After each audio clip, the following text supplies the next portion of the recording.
살다 보면 참지 못할 순간이 있습니다. 말 한마디에 가슴이 철렁 내려앉고 눈물도 나오지 않을 만큼 화가 치밀어 오르는 그런 순간. 수십 년을 함께 살아온 배우자에게 당신이랑은 못 살겠어 하고 소리쳤던 적 혹시 있으신가요? 자식이 나를 무시하는 것 같아서 밥상을 박차고 일어나 방문을 닫아버린 적 있으신가요? 아니면 오래된 친구에게 그런 사람인 줄 몰랐어 하며 전화를 끊어버린 적 있으신가요? 지금 이 영상을 보고 계신 여러분, 저는 오늘 그 이야기를 하려고 합니다. 화가 치밀어 오르는 그 순간, 우리가 어떤 선택을 했는지, 그리고 그 선택이 우리 인생을 어떻게 바꾸었는지. 저는 올해로 66이 됩니다.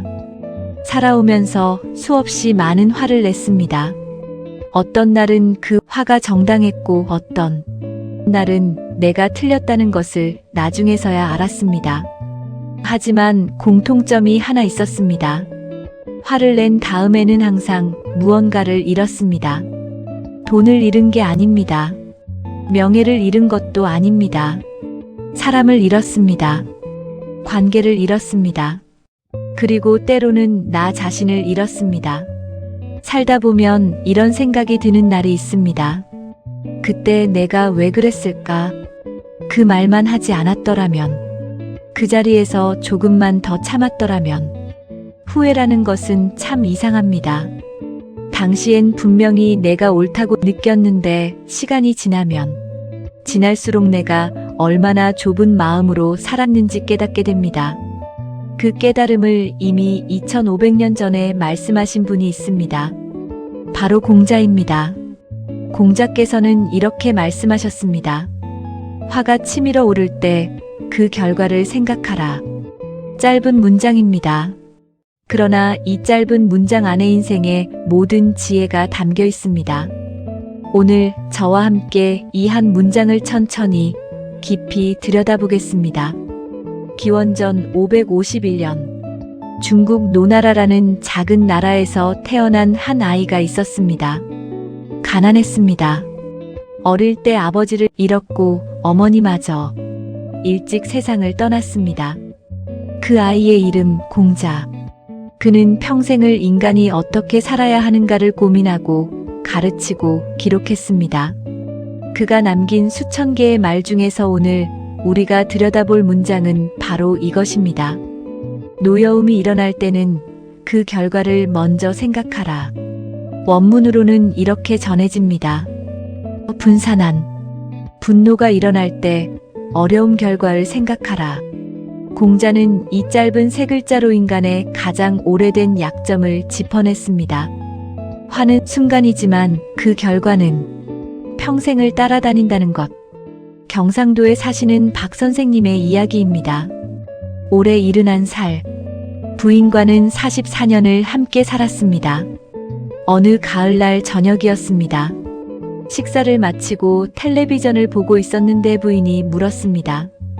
여보, 이번 추석에 아들네 가는 거 맞지요? 박 선생님은 그날따라 몸이 좋지 않았습니다. 무릎이 아팠고 며칠째 잠도 제대로 못 잔 상태였습니다. 가야겠어? 나는 몸이 안 좋다고 부인이 말했습니다. 그래도 손자들이 얼마나 보고 싶어 하는데. 박 선생님은 그 말이 귀에 거슬렸습니다. 내가 아프다는데 왜 계속 그 말을 하지? 결국 그는 소리를 높였습니다. 당신은 내가 아픈 게 안 보여요? 평생 당신 말대로만 살았는데 이제는 내 말도 좀 들어줘야 하는 것 아닌가. 부인의 얼굴이 굳어졌습니다. 부인은 아무 말도 하지 않고 조용히 방으로 들어갔습니다. 그날 밤 두 사람은 같은 이불을 덮고 잤지만 등을 돌린 채 한마디도 하지 않았습니다. 다음날 아침 박 선생님은 부인의 눈이 퉁퉁 부어있는 것을 보았습니다. 밤새 울었던 것입니다. 그제야 그는 알았습니다. 부인이 추석 이야기를 꺼낸 건손자들이 보고 싶었기 때문이 아니라 오랫동안 무기력하게 집에만 계신 남편을 어떻게든 밖으로 이끌어내고 싶었던 그 마음이었다는 것을 박 선생님은 그날 아침을 이렇게 회상합니다. 내가 그 순간 결과를 생각했다면 그 말 한마디가 44년의 신뢰에 어떤 상처를 줄지 알았다면 그런 말은 절대 하지 않았을 겁니다. 서울에 사시는 이 여사님의 이야기입니다. 70살. 아들 하나를 두셨습니다. 아들은 40대 중반. 사업을 하다 몇 번 실패를 겪고 경제적으로 많이 힘들었습니다. 어느 날 아들이 전화를 했습니다. 엄마, 나 좀 도와줄 수 있어? 5천만 원만 빌려줄 수 있어? 이 여사님은 가슴이 철렁했습니다. 그 돈은 남편을 먼저 보내고 혼자 모은 노후 자금이었습니다. 한 푼 두 푼 아끼면서 10년이 넘게 모은 돈. 그런데 또 달라고 하는 겁니다. 이미 몇 번이나 도와줬는데. 이 여사님은 그 순간 화가 터졌습니다. 너는 도대체 몇 번이나 실패할 거야? 내가 언제까지 내 뒷바라지를 해야 해? 아직도 엄마한테 손 벌리는 게 부끄럽지도 않아. 전화기 너머로 아들이 말했습니다. 알겠어. 미안해. 그리고 전화가 끊겼습니다. 그 이후로 아들의 연락이 뜸해졌습니다. 명절에도 바쁘다는 짧은 문자 하나로 대신했습니다. 생일 전화도 없어졌습니다. 이 여사님은 혼자서 생각했습니다. 내가 틀린 말을 한 것도 아닌데 왜 이렇게 된 거지? 그런데 어느 날 밤 잠을 이루지 못하고 천장을 바라보다 가문득 이런 생각이 들었습니다. 그 아이가 나한테 전화한 것은 돈이 필요해서이기도 했겠지만 어쩌면 그냥 엄마 목소리가 듣고 싶었던 것은 아니었을까? 부끄럽지도 않아는 말은 내 아들 가슴에 평생 상처로 남았겠구나. 그 깨달음이 찾아온 날, 이 여사님은 오랫동안 울었습니다. 대구에 사시는 최 선생님은 40년 지기 친구가 있었습니다. 중학교 때부터 함께한 친구, 결혼식 날 주례를 섰던 친구, 아내가 세상을 떠났을 때 밤새 곁에 있어준 친구. 그 친구와 어느 날 다투었습니다. 계기는 작은 것이었습니다. 동창 모임에서 최 선생님이 한 말을 친구가 다른 사람들에게 약간 과장되게 전했던 것입니다. 최 선생님은 자존심이 상했습니다. 그 자리에서 바로 말했습니다. 야, 너는 왜 내 말을 그따위로 전하냐? 내가 그렇게 말했어? 평생 그렇게 살았어? 친구는 얼어붙었습니다. 내가 뭘 잘못했다고? 몰라. 지금 내가 설명해줘야 해. 그 자리가 싸늘해졌습니다. 모임은 어색하게 끝났고 두 사람은 각자의 차를 타고 떠났습니다.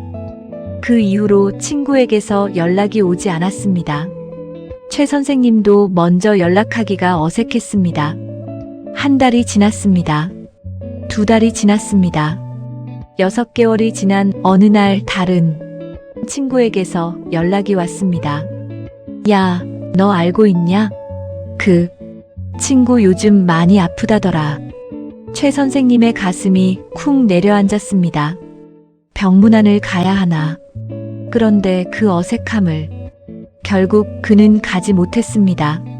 그리고 2달 후 그 친구는 세상을 떠났습니다. 최 선생님은 지금도 그날을 이렇게 말합니다. 마지막으로 나눈 말이 그 싸움이었습니다. 40년 우정의 마지막 페이지가 그 화 한 번으로 끝난 겁니다. 다시 그날로 돌아갈 수 있다면 나는 절대 그러지 않았을 겁니다. 여러분, 지금 제가 들려드린 새 이야기, 이분들이 나쁜 사람인가요? 아닙니다. 이분들은 평생 성실하게 살아오신 분들입니다. 가족을 위해 희생했고 사람들을 위해 헌신했습니다. 그런데 왜 이런 결과를 맞이하게 되었을까요? 그것은 바로 화가 치밀어 오르는 그 순간 결과를 생각하지 않았기 때문입니다. 화는 언제나 빠릅니다. 생각보다 빠르게 올라오고 생각보다 빠르게 입 밖으로 나옵니다. 그리고 나가버린 말은 절대로 다시 들어오지 않습니다. 분노를 참지 못했을 때 우리 삶에서 일어나는 일들을 한번 생각해 보십시오. 첫째, 가장 가까운 사람에게 상처를 줍니다. 우리는 모르는 사람에게는 화를 잘 내지 않습니다. 가장 많은 화를 받는 사람은 항상 가장 가까이 있는 사람입니다. 배우자, 자식, 오랜 친구. 그 사람들이 우리의 화의 가장 큰 피해자입니다. 둘째, 관계가 조금씩 멀어집니다. 한 번의 화는 상처를 줍니다. 두 번의 화는 벽을 만듭니다. 세 번의 화는 거리를 만듭니다. 그리고 그 거리는 어느 순간 너무 멀어져서 다시는 좁혀지지 않게 됩니다. 셋째, 노후가 외로워집니다. 젊었을 때 쌓아온 관계들이 하나 둘씩 무너지고 나면 나이 들어서 곁에 있어줄 사람이 없어집니다. 자식은 연락을 줄이고 친구들은 하나둘씩 멀어지고 배우자와는 같은 집에 살지만 서로 다른 방에서 혼자 식사합니다. 이것이 결과를 생각하지 않은 화가 우리 인생에 남기는 흔적입니다. 공자의 인생 명언이 2500년이 지나도 우리 가슴을 울리는 이유가 바로 여기에 있습니다. 화가 치밀어 오를 때 그 결과를 생각하라. 자, 이제 다른 이야기를 해보겠습니다. 같은 상황에서 다른 선택을 했을 때 어떻게 달라지는지. 박 선생님이 만약 그 순간 딱 한 번 멈췄다면 어떻게 되었을까요? 부인이 아들네 가는 거 맞지요? 라고 물었을 때, 아, 당신도 손자들이 보고 싶구나. 나는 몸이 좀 안 좋은데 어떻게 할까요? 라고 했다면, 그 말 한마디가 달랐다면 그날 밤 두 사람은 마주보고 앉아 손자 이야기를 하며 웃었을 겁니다. 44년 부부의 신뢰는 더 깊어졌을 것이고 부인의 눈은 눈물로 부어있지 않았을 겁니다. 이 여사님이 만약 아들의 전화를 받았을 때 딱 한 번 멈췄다면 어떻게 되었을까요? 아이고, 또 힘들구나. 지금 당장은 엄마도 여유가 없는데 잠깐 올라올 수 있어? 얼굴 보고 이야기하자. 그 말 한마디가 달랐다면 아들은 엄마 곁에 앉아 울었을 겁니다. 돈이 아니라 엄마가 필요했던 그 아들이. 그리고 그 이후에도 명절마다 전화를 하고 생일마다 찾아오는 아들이 되어 있었을 겁니다. 최 선생님이 만약 그 모임 자리에서 딱 한 번 멈췄다면 어떻게 되었을까요? 속이 상했지만 그날은 그냥 집으로 돌아왔을 겁니다. 다음 날 전화해서 야, 어제 그 말 있잖아. 나는 그렇게 말한 게 아니거든. 다음엔 좀 제대로 전해줘. 라고 편하게 말했을 겁니다. 친구는 아, 미안. 내가 잘못 전했나? 하고 웃으며 넘겼을 겁니다. 그리고 그 친구가 아팠을 때 최 선생님은 주저없이 병원으로 달려갔을 겁니다. 마지막을 함께 할 수 있었을 겁니다. 같은 상황입니다. 그러나 단 한 번의 멈춤이 인생의 결말을 완전히 바꾸어 놓습니다. 이것이 바로 공자가 말한 결과를 생각하라의 힘입니다. 자, 이제 가장 중요한 이야기를 해보겠습니다. 알겠습니다. 공자의 말이 맞습니다. 화가 치밀어 오를 때 결과를 생각해야 합니다. 그런데 문제는 그 순간에 어떻게 생각합니까? 화가 올라오는 그 순간은 이성이 작동하기 어렵습니다. 가슴이 두근거리고 얼굴이 달아오르고 손이 떨리고 머릿속이 하얗게 비어버립니다. 그 상태에서 결과를 생각하자는 쉬운 일이 아닙니다. 그래서 오늘 구체적이고 실천 가능한 방법을 알려드리겠습니다. 방법 1. 10초 멈추기. 화가 치밀어 오르는 순간 딱 10초만 멈추십시오. 10초 동안 아무 말도 하지 마십시오. 그냥 숨을 들이마시십시오. 하나, 둘, 셋, 넷, 다섯, 10까지 세는 동안 말을 하지 않는 것, 그것이 전부입니다. 왜 10초냐고요? 분노는 뇌의 편도체라는 곳에서 시작됩니다. 이 편도체가 활성화되면 이성적인 판단을 하는 전두엽이 잠깐 멈춥니다. 그런데 이 반응이 지속되는 시간이 평균 68초입니다. 10초만 버티면 우리 뇌는 다시 이성을 찾기 시작합니다. 10초. 딱 10초입니다. 그 10초가 인생을 바꿉니다. 방법이 자리를 피하기. 10초도 버티기 어려울 때는 그 자리를 피하십시오. 잠깐만 한마디 하고 화장실에 가십시오. 물 한 잔 가지러 부엌에 가십시오. 베란다에 나가서 바람을 쐬십시오. 공간이 바뀌면 감정이 바뀝니다. 내가 도망가는 것 아닌가라고 생각하실 수 있습니다. 아닙니다. 그것은 도망이 아닙니다. 지혜입니다. 현명한 사람은 화가 날 때 이길 방법을 찾지 않습니다. 화가 날 때 그 자리에서 벗어날 방법을 찾습니다. 방법 3. 말하기 전에 3번 생각하기. 무언가 말하려고 할 때 이 3가지를 빠르게 생각해 보십시오. 첫째, 이 말이 사실인가? 둘째, 이 말이 필요한가? 셋째, 이 말이 상대를 상처 입히지 않는가? 3가지 중 하나라도 아니다가 나오면 그 말은 하지 않는 것이 좋습니다. 특히 필요한가는 중요합니다. 우리가 화가 날 때 하는 말의 90%는 사실 하지 않아도 되는 말입니다. 방법 4. 이 관계가 나에게 얼마나 소중한가를 생각하기. 화가 치밀어 오를 때 딱 한 가지를 생각해 보십시오. 이 사람이 내 인생에서 얼마나 소중한 사람인가. 수십 년을 함께한 배우자라면 피를 나눈, 자식이라면 수십 년을 함께한 친구라면 그 소중함의 무게와 지금 내가 느끼는 이 화의 무게를 저울에 올려놓아 보십시오. 어느 쪽이 더 무겁습니까? 그 답을 알면 무엇을 해야 할지 알 수 있습니다. 방법 5. 화가 지나간 후에 말하기. 모든 화에 그 자리에서 반응할 필요는 없습니다. 화가 가라앉은 다음 한 시간이 지나거나 하루가 지난 다음에 차분하게 말해도 늦지 않습니다. 어제 그 말이 마음에 걸렸어요. 이야기 좀 할 수 있을까요?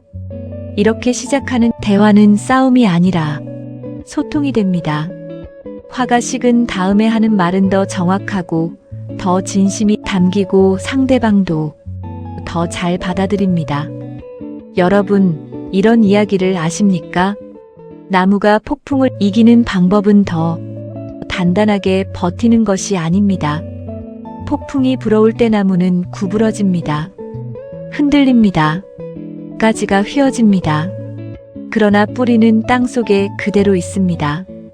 폭풍이 지나가면 나무는 다시 제자리로 돌아옵니다. 화를 다스리는 법도 이와 같습니다. 화를 아예 느끼지 않는 것이 아닙니다. 화가 나도 괜찮습니다. 화는 인간이 느끼는 자연스러운 감정입니다. 중요한 것은 그 화에 흔들리면서도 뿌리를 잃지 않는 것입니다. 뿌리는 무엇입니까? 가족에 대한 사랑, 오랜 관계에 대한 소중함, 내가 지금까지 살아온 인생의 가치. 그 뿌리가 단단할수록 우리는 화라는 폭풍 속에서도 중심을 잃지 않습니다. 철학자 세네카는 이런 말을 남겼습니다. 화를 다스리는 것이 적을 정복하는 것보다 더 위대한 승리다. 맞습니다. 우리 인생에서 가장 이기기 어려운 싸움은 다른 사람과의 싸움이 아닙니다. 나 자신과의 싸움입니다. 시니어의 삶은 젊었을 때보다 훨씬 더 많은 인생 경험이 있습니다. 그 경험들 속에서 우리는 이미 알고 있습니다. 화를 내서 이긴 싸움보다 화를 참아서 지켜낸 관계가 훨씬 더 소중하다는 것을. 노후 인간관계는 돈으로 살 수 없습니다. 건강으로 만들 수 없습니다. 오직 오랜 시간 쌓아온 신뢰와 배려로만 만들어지는 것입니다. 공자의 인생 명언으로 다시 돌아갑니다. 화가 치밀어 오를 때 그 결과를 생각하라. 이 문장은 단순히 화를 참으라는 말이 아닙니다. 이 문장은 내가 정말 소중하게 여기는 것이 무엇인지 그것을 지키기 위해 지금 내가 무엇을 해야 하는지를 생각하라는 말입니다. 분노 조절은 억압이 아닙니다. 마음 다스리기는 포기가 아닙니다. 그것은 내가 진정으로 원하는 삶, 그 삶을 향해 나아가는 가장 지혜로운 선택입니다. 오늘 이 영상을 끝까지 보아주신 여러분께 진심으로 감사합니다. 여러분, 오늘 이 시간 잠깐 눈을 감고 생각해 보시겠습니까? 지금 내 삶에서 가장 소중한 사람은 누구입니까? 그 사람에게 마지막으로 화를 냈던 순간이 있다면 그 순간을 한번 떠올려 보십시오. 그때 나는 정말 옳았습니까? 그 화로 인해 무언가를 잃지는 않았습니까? 아직 늦지 않았다면 지금 할 수 있는 것이 있습니까? 살다 보면 우리는 너무 많은 것들을 빠르게 잃어버립니다. 건강도 잃고 재산도 잃고 사랑하는 사람들도 하나둘 곁을 떠납니다. 그러나 그 상실 중에서도 가장 아픈 것은 말 한마디로 잃어버린 사람입니다. 그 사람은 죽어서 떠난 것이 아니라네 말 한마디에 멀어진 사람이기 때문입니다. 지금 이 순간 그 사람에게 전화 한 통 하실 수 있습니까? 그때 내가 그랬던 것 미안해. 그 한마디가 지금이라도 늦지 않았습니다. 그 한마디가 남은 인생을 따뜻하게 만들 수 있습니다. 공자는 2500년 전에 말했습니다. 화가 치밀어 오를 때 그 결과를 생각하라. 그 결과란 단순히 싸움의 결과가 아닙니다. 내 인생의 마지막 장애선의 곁에 누가 남아있을 것인가 그 결과입니다. 여러분의 인생이 따뜻하기를 바랍니다. 여러분의 남은 날들이 소중한 사람들로 채워지기를 바랍니다. 오늘도 함께 해주셔서 감사합니다.